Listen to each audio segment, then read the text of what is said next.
Apple just dropped major updates. iOS 26 is going public, and the iPhone 17 series is looking wild. Here's everything you need to know.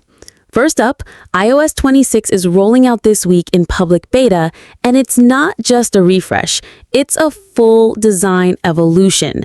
The new Liquid Glass UI is sleek, semi-transparent, and feels alive.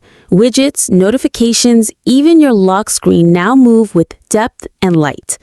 There's a dedicated Games app, finally organizing all your Apple Arcade and Game Center stuff in one place. Apple Intelligence gets smarter.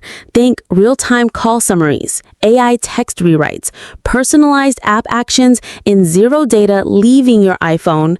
And for devs, there's new Apple Intelligence APIs, meaning smarter apps are coming fast.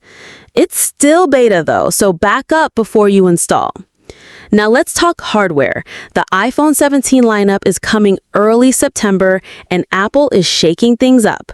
There's the iPhone 17, 17 Pro, Pro Max, and the new ultra-thin iPhone 17 Air. The Pro models are getting a beastly A19 chip built on 2nm tech, up to 12 gigs of RAM, and the horizontal camera island that's giving real DSLR vibes. And the cameras? 48-megapixel front shooter, better night mode, vapor chamber cooling, and AI-enhanced focus.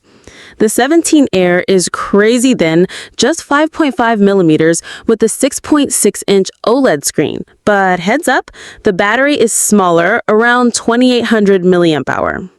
So iOS 26 brings the brains, and the iPhone 17 brings the flex.